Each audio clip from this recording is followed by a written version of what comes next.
Hi everyone and welcome to French Watch Collector. Today on the bench we have a very old chronograph and a very special one.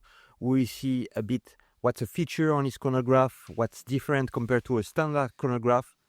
And you see it's a watch which is running and look at the chronograph, like wow, look at the button, like there is no tension on it, like there is nothing working. Looks like it's working, like you see the crown, the winding stem looks like it's gone as well.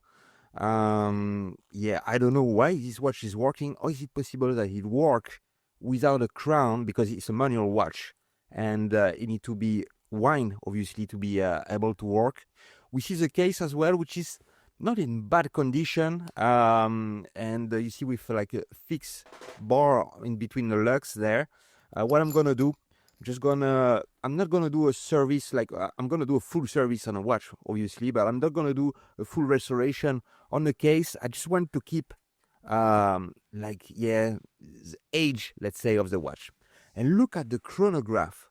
Look at the chronograph wheel, like the driving wheel there on top of the second wheel there, this spring there.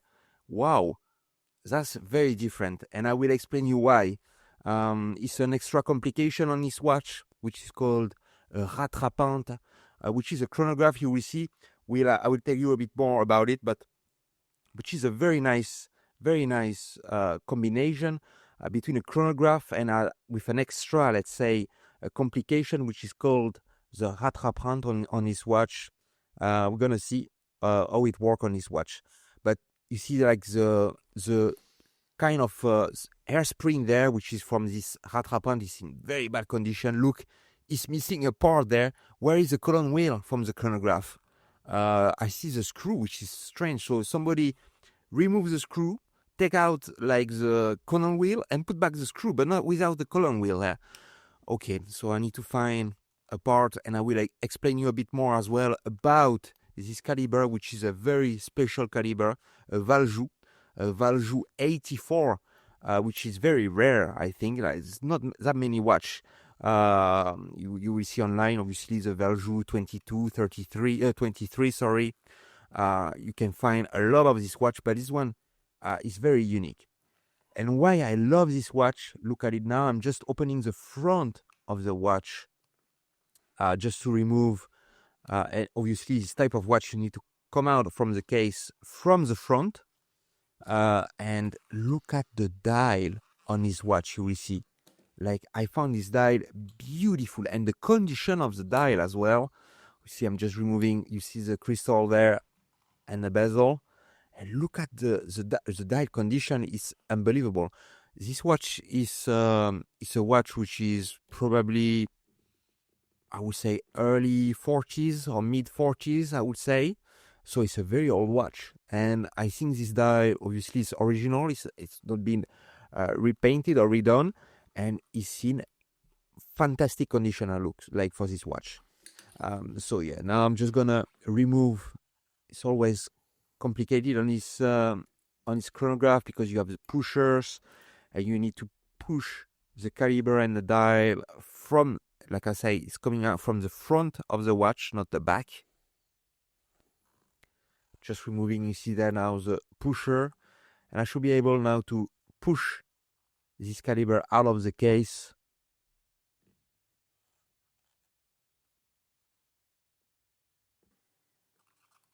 Very slowly there, perfect.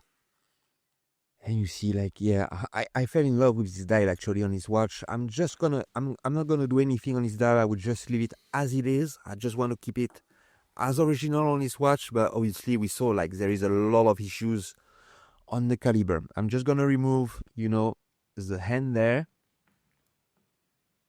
from this watch. Perfect. Just gonna secure them, you see there in this box with the membrane, like the kind of plastic membrane in this box, just to make sure the hands are safe in this watch. And there is still a couple of hands there. Still being a chronograph, we have the minute hand there, and this is a second hand from the timekeeping, not the chronograph, obviously. Just gonna put it as well in this little box, and just gonna keep these hands safely on the side there, and I can focus on the rest. Just gonna remove now this beautiful die. I'm just gonna release. You see this die field screw there, which are a bit different always on this chronograph. Just gonna remove it very, very slowly there. Just don't want to damage anything on this beautiful die. Perfect. Just gonna, again, secure it in this dial box there. Just make sure it doesn't take any marks or any abuse during the storing there, the keeping. And you see again, another part is missing. Like the setting lever, like you see the setting lever is not there. Like, how is it possible that the setting lever is not there? Everything was assembled, like the dial was on top. Where is it? Like, it's not, it was not in the case, it was not anywhere, which is very weird. That's why it was no, obviously, crown and winding stand there, because, so I just managed to put a winding stand there and a crown. The winding stem, sorry, I still don't have it. I just have the winding stem there and the crown, just to like wind the watch. And you see the caliber actually is running. Obviously the beater is horrendous, we will adjust that, but the amplitude for this very old watch is bad. Obviously it's not good, but it's not that bad. 240, and you will see on his watch it's an old caliber, like there is some plates where there is no jewels, so it's mean like the pivot on metal gets metal, which is not a bad, actually not a bad amplitude for this type of watch, for this age there. So we see what we can get at the end. Just gonna remove the power there from which is kept inside the mainspring, but it was very hard to remove the power on this watch. Just to make sure, again, before you disassemble a watch, the first thing you want to do is you want to remove the power. So because you'll have some tension between the parts. If you remove the parts and the tension get released, you can break some parts. So because it's a lot of strength actually inside the caliber there, so that's why you need to remove the power before disassembling the watch. Okay, it looks like it's coming to an end there. Just gonna remove the balance wheel here, just making sure it doesn't get damaged. Just gonna do the same thing there.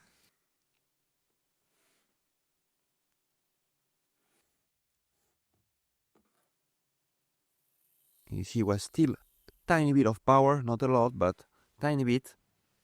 And after, we're gonna focus on a chronograph. And what I like to do every time on a chronograph, you will see there's a lot of springs and beautiful springs, chronograph springs on its chronograph. Like, it's not like piece of wire of metal wires, like they are parts made and finished probably by hands on his chronograph.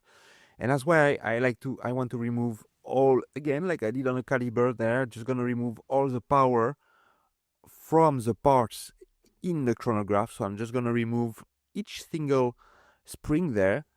And like what I like to do on a chronograph, I like to put back the screws, because each screw is different most of the time on a chronograph. So I don't want to mix the screws when we're gonna reassemble the watch. So I'm just gonna put them back one by one to make sure they are in the right position. Again, I'm just removing like the rest of the spring there. And you will see on this watch as well, like I said, this is a Valjoux 84, which is based on a Valjoux 22. Okay, so a very, very, very famous chronograph calibers after Valjoux 23, and obviously different version with the 72, for example, or stuff like that, when you have the hour counter on the chronograph. But it is a very, very, very nice chronograph brand that I use. For example, the Valjoux 72 was used like on a Rolex Daytona, the manual Rolex Daytona, for years. Like it was used on a Patek Philippe as well, chronograph. Obviously, it was after finished and modified, like the same with Rolex, with some of the stuff that was modified on the chronograph, tiny bit, but like the base and let's say 80%, 90% of the chronograph was the Valjoux. So they are great chronograph calibers. Basically, at the end, it was the highest end kind of chronograph you could get, caliber you could get. So they are very nice. And this one was modified actually to create the 84, which is this rattrapante, like I said, this rattrapante complication on this chronograph. So very nice one. Löwenthal as well. Told you the brand that was on the dial at the top. Löwenthal was working with Bovet. I don't know if you know, but Bovet again was another brand, a Swiss brand at the time, extremely famous for the chronograph. And actually today this chronograph has some value. This Bovet, if you take even this Löwenthal chronograph, they have some value, you see, because they are rare. They are like basically type of the top at what you could add at the time on chronograph. And Bovet was very specified in chronograph watches. So the same with other brands, like for example Löwenthal, I was working with them. And even them, they created, like with Valjoux probably at the time, this 84 and some of the complication of this chronograph that you can only find in this Bovet, Löwenthal and other brand from this group at the time. So they are very rare watches, yeah. So for somebody who like and love chronograph calibers, for sure you will know the Bovet. And you will know as well this type of complication at the time that was very nice. And you see the kind of airspring there from the rattrapante, which is not in good shape. So we're gonna see if we can adjust that. And obviously we saw a lot of parts were missing, and especially the column wheel. The column wheel is a very special column wheel for this Valjoux 84, this rattrapante caliber. So yeah, it will not be very easy to find the parts. Obviously the winding stem, yeah, that's easy. And the other parts, they are based on a Valjoux 22. So yeah, you can still find some parts for this Valjoux 22, but a part which is specific, which is special for the 84. Obviously they didn't produce a lot of these watches at the time. And obviously, like I said, if you go online, if you Valjoux 84, you will not find a lot of watches for sale compared to a 22 or 23. You will find a lot more.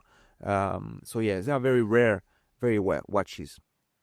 And look at the hand check there on the center wheel. That's way too much there. So we'll adjust this issue during to make sure it's fixed during reassembly, because yeah, you don't want to have so much hand check there on the part. And you see, like these jewels, there is some pivot points which are without jewels there. These are metal against metal. Obviously, if you are metal against metal, yeah, like the friction is higher than the jewels are very, very smooth, obviously, and they are very hard. So you don't get any wear on this jewel there, which is the opposite when you are metal against metal. So yeah, you have more friction and you have wear as well, which is the case on this watch on a couple of pivot points. I don't know why. On this side, you see center wheel is more, at the time it was normal, like a lot of center wheels, they don't have jewels, so that's normal. But like when you're on a train of wheel, you will see that on the balance side there is jewels, but on the dial side there is a couple of pivot points where there is no jewels. I could have, like I said, I could have opened the hole and put a new jewels just to make sure it's perfect again. But I wanted to keep the watch, and you will see at the end the result. Obviously, it's not as good as if you have a watch which is with full jewels and stuff like that, but it's not bad. And I just wanted to keep the watch as original as possible. Maybe like if the next owner of this watch doesn't take care of it, and like the friction and the wear on these pivot points get worse, obviously we can add some jewels, but like obviously would be like next like 6 to 8 years, let's say. So for now I will just keep it as original as I could on this watch because it's a beautiful watch. Okay, just gonna disassemble the keyless work there on the dial side. You see pretty simple on this side compared to the other side where you have all the parts from the chronograph and the timekeeping. But you see, even on this side, look at the springs. There is one spring there, you see, which is a huge spring, a wire spring there, which is very strong. But the other one is like parts made of metal, machined and finished by hand. So yeah, again, this is very, you see, this is crazy on this type of parts. Just removing like this very strong spring there, and obviously just missing the setting lever there. And this one, like I said, it would be easier to find it because it's same as the Valjoux 22 on his watch. Just removing, you see there, the jewels from the balance assembly, and there is still, you see, a couple of parts under the barrel bridge there where we have the crown wheel, and you see on the branch, wow, that start to be quite a lot of parts to clean, a lot of parts to check, a lot of parts to reassemble after. So yeah, that's a lot of that's why I love to work on chronograph, to be fair. And especially it's nice to work on this quality chronograph and special as well. Like you don't see this type of chronograph, like this type of caliber, a lot. So yeah, I'm very happy to work on it. Just gonna open the barrel assembly here, and you will see inside, wow, that's an old mainspring inside. Look at the type. You see the metal is not the same compared to, wow. It's just jumped, yeah. Oh my god, it just like, yeah, these springs are very strong. Obviously they are big parts, so it was easy to find them. They did not go very far away, but yeah, you see, even after like a lot of watches which are disassembled, sometimes you happen, like, yeah, you still make mistakes. You're not careful, like you don't pay fully attention when you disassemble a watch, and that's it. You just need a fraction of a second there, and the mainspring just fly, and all the parts fly away. So yeah, it can happen, it can still happen, but yeah, you need to be careful when you work on watches. Okay, you remember the center wheel there was with too much end shake there in the center. So what I'm doing now, I'm just closing the hole. You see there a tiny bit with my stacking set there. You see there the hole would be too small. You see now I cannot put fully in position the center wheel. Just gonna use a smoothing brush just to open the hole a tiny bit. Like you're just gonna push the metal again, like in direction, like in a position where you need to be, just to remove a tiny bit of metal step by step until you have the perfect fitment and the the hole and the diameter on the wheel will fit perfectly again. So you see there, yeah, now it looks like it's fitting perfect. What I'm gonna do next, like what I like to do, I'm just gonna do a quick polish there. All people told me, yeah, you're just removing metal, stuff like that. No, I'm not removing metal. Polishing, you don't remove metal, like especially when you do soft polishing. This is like the equivalent of a diamond paste that you use. Don't remove metal. It's the same thing with the smoothing brush. You're gonna like displace the metal, and like obviously like the metal like in a small holes, it will go and be moved on this small hole. You don't remove, and obviously this is like, it's not big scratches or stuff like that. It's tiny scratches. So just make it smooth again, because again, you don't want to have the friction which is reduced to a minimum on this one. You want to have like minimum friction, just to make sure like you have the best amplitude on the watch and it keep a good time. So that's why you want to make sure like all these parts have a perfect surface finish, metal against metal. So that's what I did on this part. Just gonna redo do a pre-rinse, let's say, because see the caliber was not bad for the age of the watch, because probably this one I did not have a watch a service for a long time. But yeah, just want to do a pre-clean just to remove, like let's say, the biggest amount of dust like grease, oil, which are dried.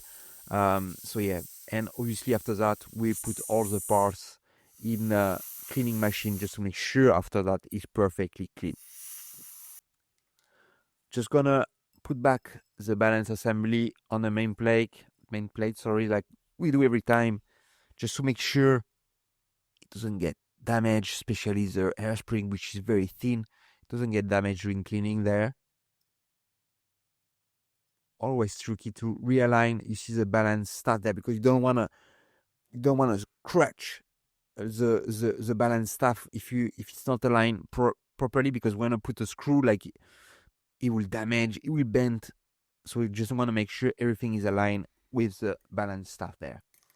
Okay, next we're gonna put all the parts, keep them in family like I do every time, just to make sure it will be easier when we reassemble the watch. And gonna put them all these parts in these baskets, and we put them in a cleaning machine just to make sure all the dirt, dust, like old grease and oil are fully removed from this watch. And we'll have, after the cleaning, perfectly clean parts, and it will be ready to reassemble the parts. So we're gonna see the cleaning. Obviously I do it like with my cleaning machine, do it in several steps there. First the cleaning, then 2 rinsing, and we finish by drying the parts. Just to tell you as well that I have my Patreon page. It takes a lot of effort to do this video for you guys out there. It takes longer to do a video rather than doing a service on a watch. And I would like to thank my existing patrons which are supporting me. So guys, I will put a link in the description on the top right corner as well. If you want to go there and subscribe my channel, it will help me a lot to put your video there, because I said it put a lot of time. It takes a lot of time. You can go there actually on my Patreon. You can watch the video after you subscribe to one of the plan, free of commercial. You can get as well some, like for example, you get stickers after a couple of months where you are subscribed to my Patreon page, and it will help a lot my channel. So thank you so much, guys, if you want to go there and subscribe to my Patreon page.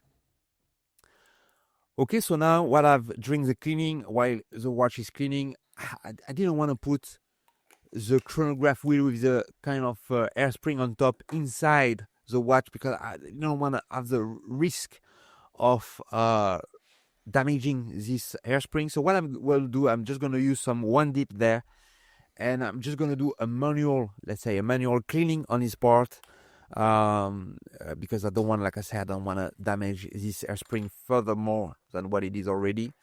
And just gonna do a cleaning as well on the case. See, I just removed the crystal there. Just gonna do a ultrasonic cleaning. Like I said, I did want to. I wanted to keep the watch, the case, in this, let's say, historical condition.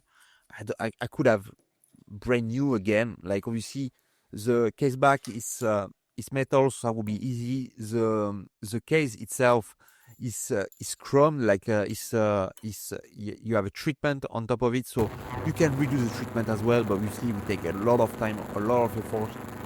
And I'm not gonna redo obviously the dial and the hand. I will keep them in condition. So it's always strange if you have a perfect case with old dial and old hands. To me, you need to you need to have let's say harmony between the watch, between all the parts.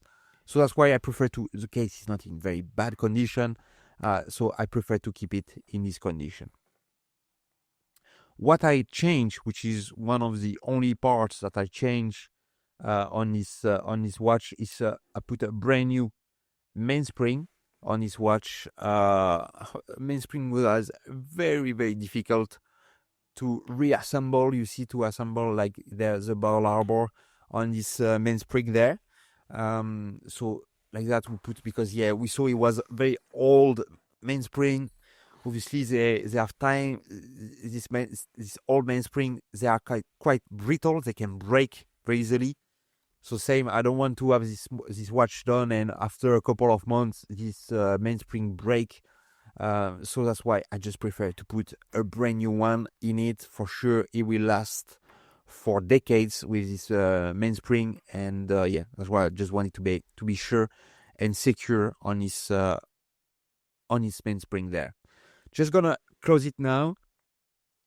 We put the mainspring inside. I'm just gonna use my Orotech tool just to make sure it's done there.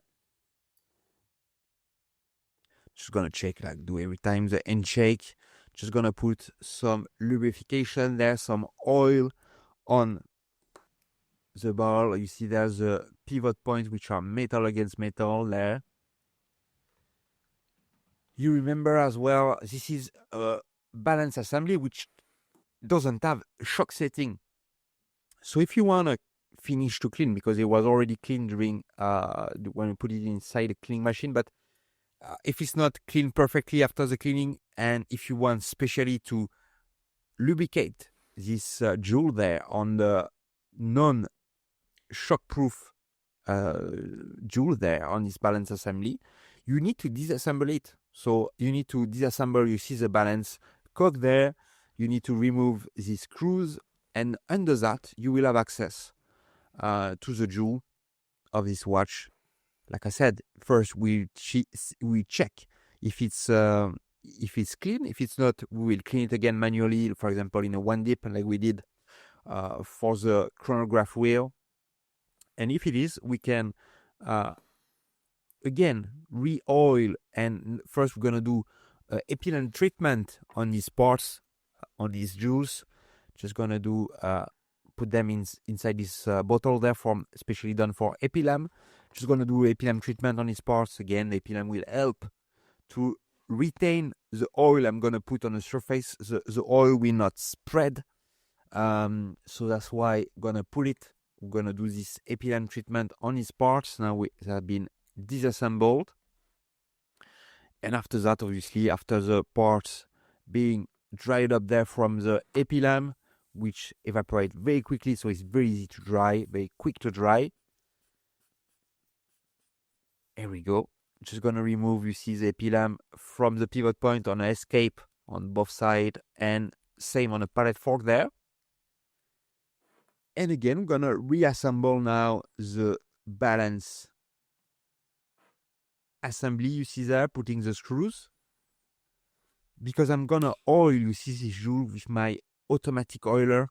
You can do it with a manual, but I find it very difficult with this type of shock setting there.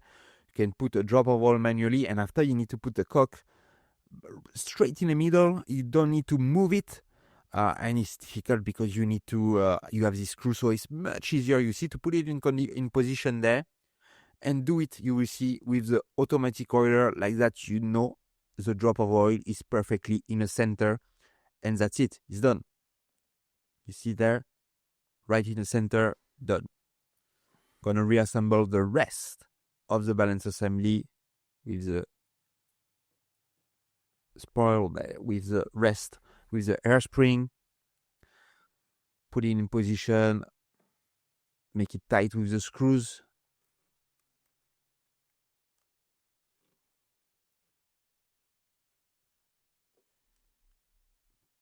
Just do the same thing on the jewel on the other side, which obviously this one much easier to be disassemble and reassemble. So just gonna put it together. Just put a drop of oil there.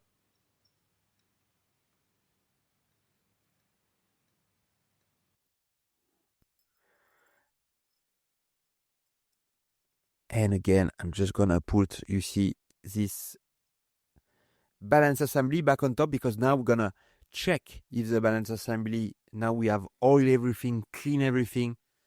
See, check if it's oscillating very nicely, if there is no issues there. So gonna put it there in position. Just tighten the screw here and just check. You see, with some air, just gonna blow some air and see if the balance assembly, the hairspring is perfectly flat. If it's if there is no deformation on it. if it's like there is no friction, like it means if it will come to a stop very slowly, and you see now still like oscillating, and you see like the hairspring was not perfectly flat there. So I'm just gonna adjust, you see there, the hand there of the hairspring just to make sure a tiny bit lower, because again I want to have the hairspring which is perfectly flat again. Okay, so we are done now with the balance assembly, and we can carry on with the rest of the watch. We will reassemble here. You remember it was a couple of parts. Underneath there is a click here, underneath this bridge. So I'm gonna put the part in position, and a lot of things that I'm gonna do during the cleaning, during the reassembly. I'm gonna re-oil, re-grease, you see, like all the parts that need to be done. So you will see me using my automatic oiler there a lot, just to put some oil or some grease later on some of the other parts. See there, I'm putting the crown wheel.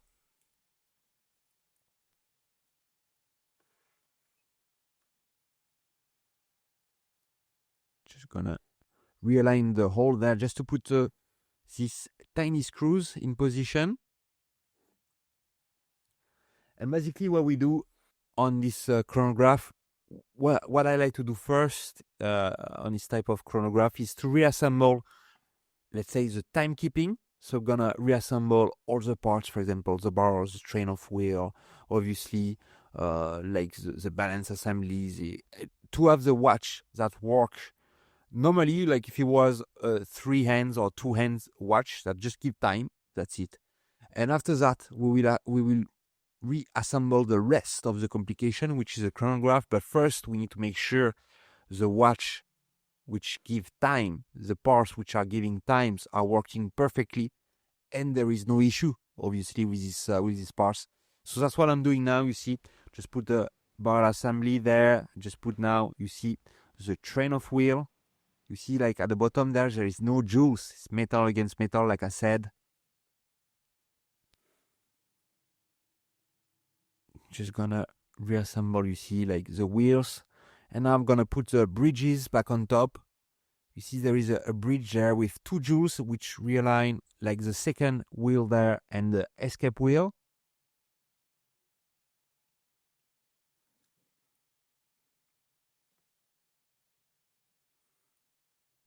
Just gonna realign, you see, again the jewels. And I'm gonna put, you see there, the setting lever screw before I put, because you see you have a ring around, and if you put this screw after, because you have this ring, it's not possible after to put it after this bridge, this barrel bridge here. So that's why you need to put it first. And now same thing I will done on the other side. We're gonna realign all the parts. You see the center wheel, the third wheel, the barrel assembly, let's say, with we're gonna realign all the pivot points on this massive, you see, plate there. Just gonna, you see, use some vibration when I'm just tapping on my holder there from the caliber. And now it's in position. I'm just gonna secure everything with the screws. Okay, quite a lot of screws there on these bridges.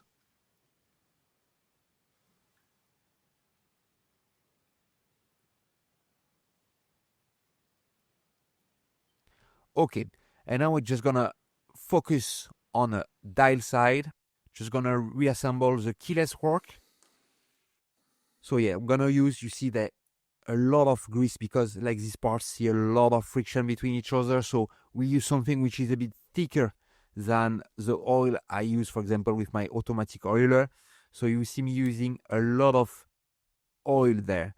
For example, on the winding stand there, on a lot of the parts I will use. So this is a winding stand for Valjoux 22. So you see I managed to find this very easily, to find winding stand. And we will see I have a brand new setting lever there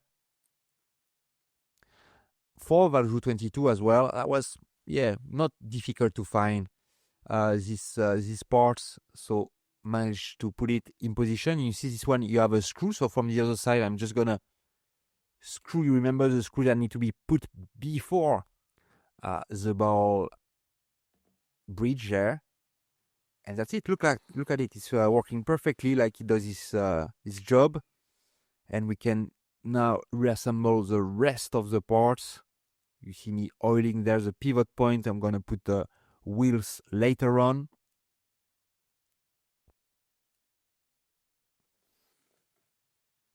We have the yoke.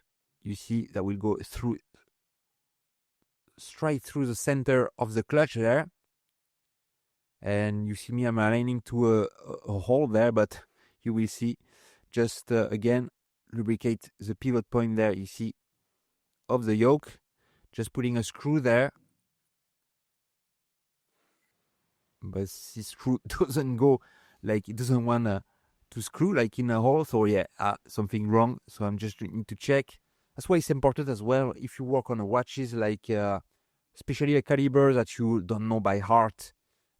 It's always good to take some pictures, or even it's better like to do a full video of your disassembly, because like that, during the reassembly, you will go back to your video and have a look at it, just to see if like some parts, if you're not sure if this screw goes there, the diameter is tiny bit different, you can go back to your pictures or to your video.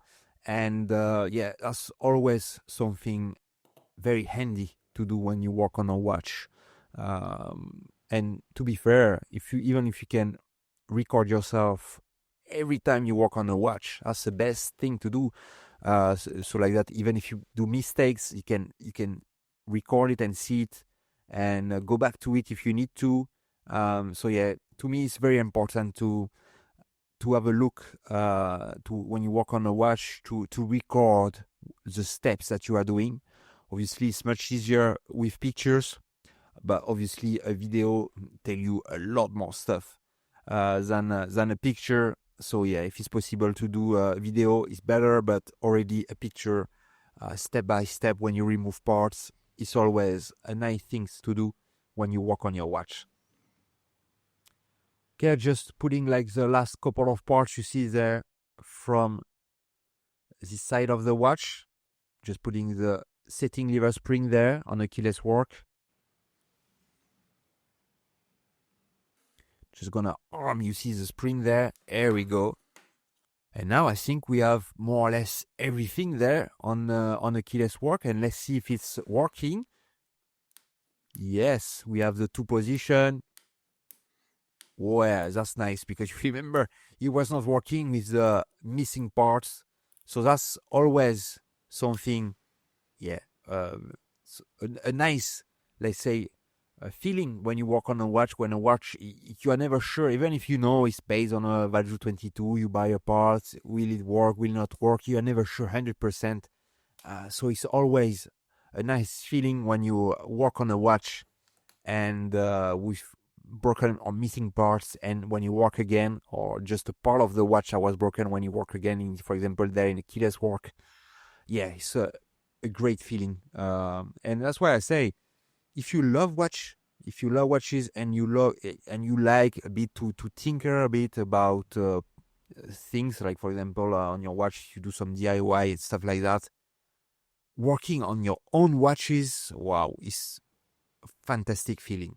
And especially if you like watches, if you love watches, yeah, you love the watch itself. But if you love a watch and you work on it, like if you let's say rescue it, or if you do a service on it and it becomes your watch after, the feeling is like time 1 million compared to a watch that you can buy on Chronograph on 24 or in a shop there. The feeling, like, it's very, very different. And yeah, because you have a connection to the watch even deeper.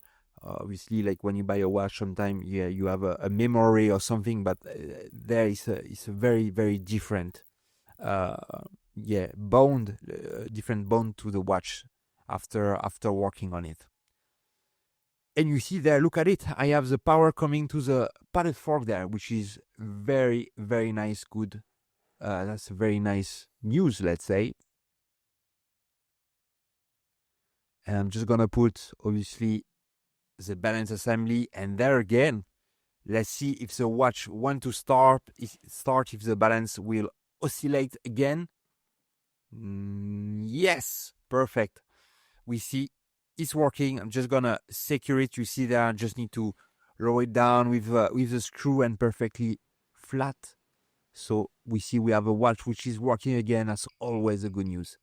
And you see the amplitude went a tiny bit up again, and wow, the beat error is horrendous on this watch. 6.6 millisecond. That's way too much. And the beat error on this watch, like we saw at the beginning, is watch without shock setting and without adjustment for the beat error there. So it means only one thing: we need to disassemble again the balance assembly, and we're gonna adjust the beat error. The beat error again is the difference in time between a tick and a tack, which means between the angle on the balance assembly on one side and the angle on the other side when it goes on this spring there. And to have the center, which means 0 second, which means the time is equal between both sides. On this one, you don't have you don't have the adjustment which is outside, so you need to rotate. You see there the spiral there, the position of the spiral there, just to make sure the spring is perfectly centered between the tick and the tack. What I like to do on these watches, I like to have it below 1 millisecond, because perfect to 0 on this watch is you spend hours and hours just to do a micro degree on the chronograph on the spring there. So yeah, below 1 millisecond is very good, and you will do that even to get it below 1 millisecond, except if you are very lucky. You don't get it straight away from the first side. You will do it like maybe 3, 4 times, 5 times sometime to get it to the perfect number there on the beat error. So it's quite a tricky things to do. And look at it, I found a brand new column wheel for Valjoux 84. I found it online. NOS, you see, like it's new of stock there. It's perfectly new, yeah. And like I said, this one is different compared to a Valjoux 22 or 23, because the pillar and so basically the teeth there on the column wheels, they don't have the same number. They have an extra one on this one compared to the Valjoux 22. You see, you have 6 there, 6 pillar there on the column wheel. I think on the Valjoux 22 you have 5. So it's a different one, because obviously on this watch you will have an extra complication, like I said, the rattrapante that we will reassemble, extra parts for the rattrapante, and yeah, again you will have different column wheel, different teeth for this Valjoux 84. So I was very, very happy to find, and obviously we see at the end if we can work on finding the parts is one thing, making it work it's another one. So let's say, and you see there, I'm just gonna reassemble each single part there from this chronograph.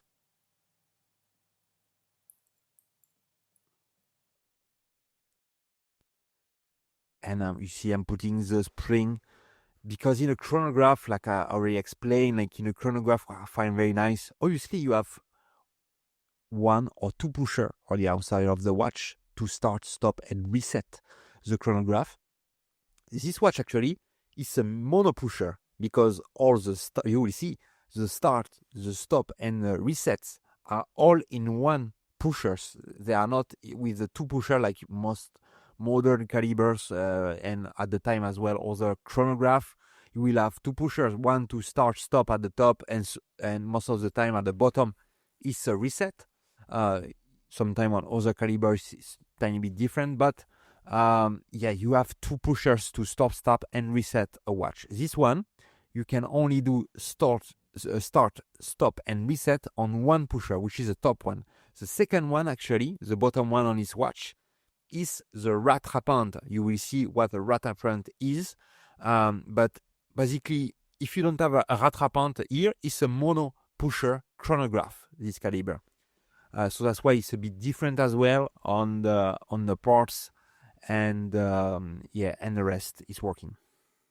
But like I said, on these pushers, this one being a mono pusher for most of the parts of the chronograph, the tension is coming from your finger when you push on the pusher, but the rest of the parts inside the caliber, to start, stop, and reset, obviously you will have different parts moving to do this, and moving at different spots of the caliber. That's why you will have as well the column wheel, which is the brain of the caliber.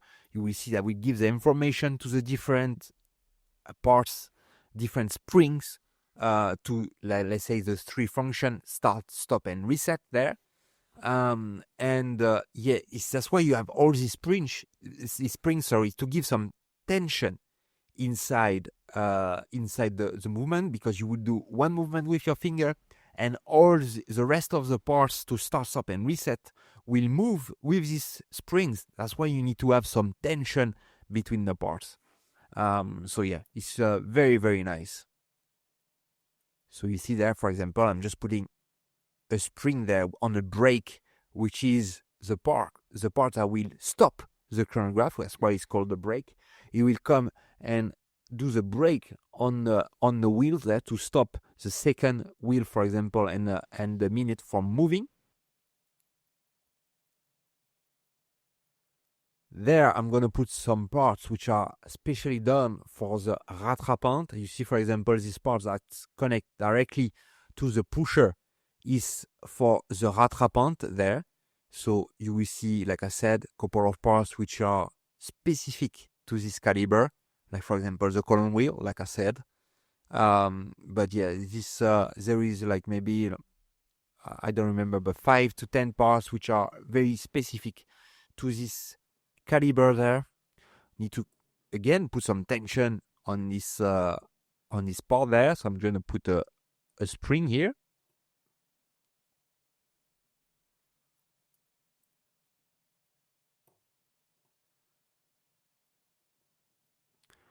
Perfectly in place.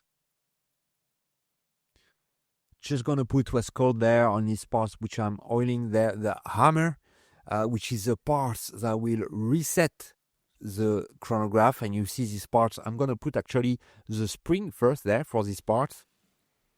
So I'm just gonna put the spring there, and after that I'm gonna put the hammer. And like I said, the hammer, you see, you will have two on the arm there. At the end of the arm you have two flat surface, and this surface will come and hit the heart cam there on the column wheel. I mean, not on the column wheel, but on the chronograph center wheel and the minute wheel there. And that's that. You will do a reset, and every time you will find the same spot. That's why you use this flat there, and you will have a flat spot as well on the cam shape of this chronograph wheel there. And that's why you will find every time the same spot when you do the reset, which is 0, obviously, on a chronograph. You have this connecting rod there, you see, that will connect from the pusher to the column wheel. And that part will make the column wheel rotate every time you push the pusher, which is here a mono pusher, like I said, to start, stop, and reset. And again, put some extra springs just to give some tension on the parts. You see that we give some tension on the parts. These kind of hooks that come on the column wheel there.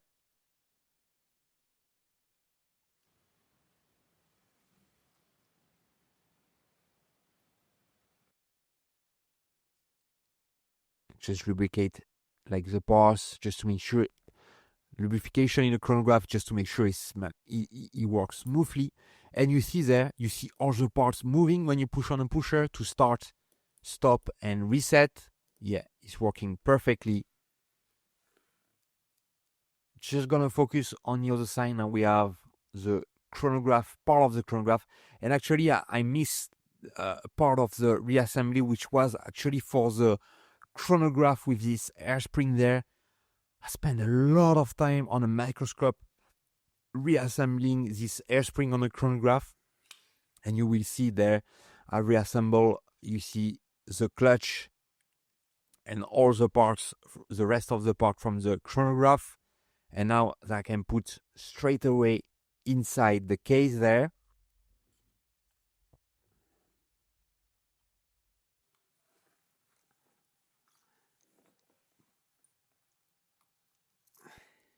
Just always tricky to put back in position this caliber inside this case there. Just put a winding stem in position. I'm just gonna secure, you see there, the winding stem. And you see I did not put the hand there. I found it much easier on this chronograph to install the hand after everything is in the caliber. Especially you can play with the pusher, you can stop and reset the chronograph just to make sure the chronograph is set perfectly to 0 when you install the chronograph hand. But first we start with the hour hand, you see there, just to put it in position.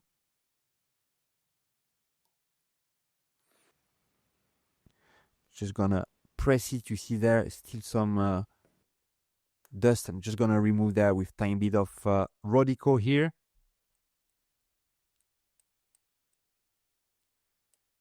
Just gonna do the same thing with the minute hand. Gonna align the hour hand and the minute hand at midnight. Just to make sure the hand are perfectly aligned there.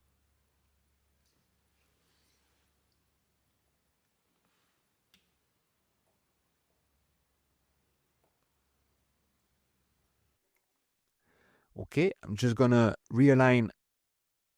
There is a second hand, so there's no need alignment on this one, just need to push it in position. This second hand will run all the time, will never stop running while the watch is running. And I'm just gonna do a quick clean, and after that we'll focus on the hand from the chronograph, starting with the minute hand there that need to be aligned perfectly at 0 here. When you start the chronograph, we see we have a 30-minute counter on this chronograph there. Just gonna realign it perfectly, and I'm just gonna press it in position when it's done.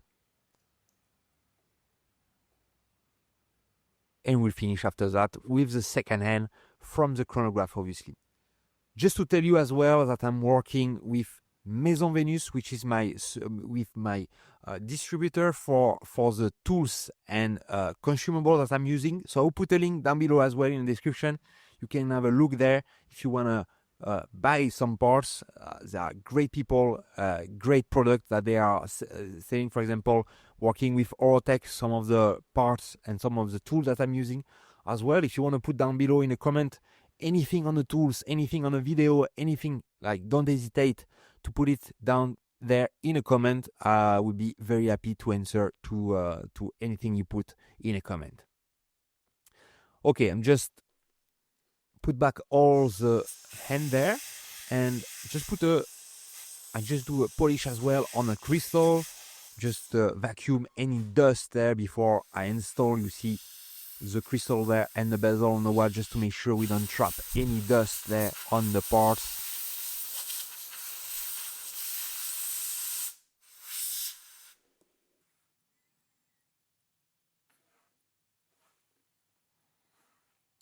Perfect, and look at it, oh, beautiful with the crystal there. Wow. Okay, next we need to adjust obviously the setting, like not the setting, we have the stem there, the winding stem, obviously, which is way too long, which is normal when you buy a winding stem. Is made to be adjusted perfectly to your watch. Just, you see, I just took a length there, I'm just cutting it, and I'm just gonna polish the end there of the thread, and I'm just gonna put back here, And actually, that's why I was not very happy. Like the crown, I did not find the perfect crown on this watch. So yeah, I will. That will be my next step to find a new crown which fit. Like you see, like it's too short for the tube there. So yeah, I will find a brand new crown and to finish this watch. But yeah, you see now we have the watch which is fully functioning. And I'm just gonna show you the rattrapante as well, how it works, what it does. And you see there, I'm just gonna put a brand new bracelet on this watch, which is a special bracelet. You see, we can assemble with a fixed lug there.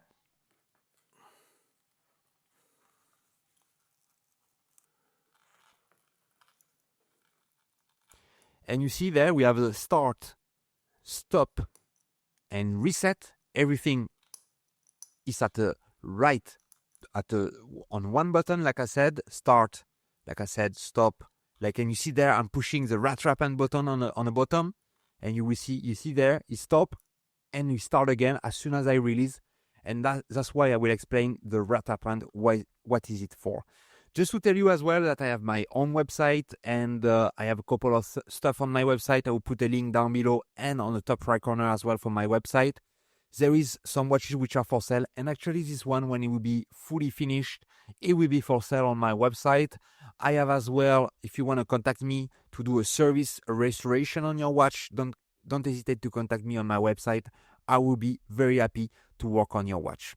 And now I'm just going to show you a bit this watch, the rattrapante. So you see when you start, the rattrapante, basically what it does, when you push the bottom button, when you push this button, it will stop the chrono. Just for example, to if you have a split, for example, if you do a race, you have a split on a race, you will stop to write down, for example, the split there, but the chrono doesn't stop. Actually, when you release, you see the second hand went back to, like, let's say on backside, the chrono never stop. You see there. So for example, here I'm pushing the rattrapante where we have a split there, just pushing the rattrapante there, and you will see it will stop. On this type of watch, obviously you will have this spring that will give some power, and it can only do it for 1 minute on this type of watch, the rattrapante. So you can stop it there for example in this time for 1 minute maximum. To be fair, you don't really need it more. And when you release, you will see there the second one will go.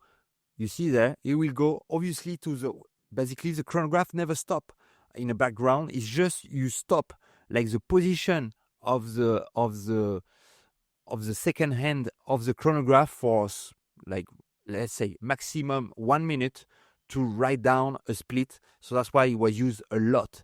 Like for example, in sports, like sports car, or if you are doing like flying, if you need to take some time between, for example, a race or a flight, you could do this with this watch. That's why they use this complication, which is called a rattrapante. And you see now the result on the time grapher. You see the bit error, which is perfect. The amplitude, obviously, I would have preferred to be in a 260, 270. But like I said, I didn't want to put brand new jewels on this part. 250 is not bad for a watch this age. So yeah, I love this watch. I find it beautiful with this complication. I hope you like the video, the restoration. If you did, click on a thumbs up, click on a like button, click as well on a subscribe button, and I will see you next time for the next video. Bye bye.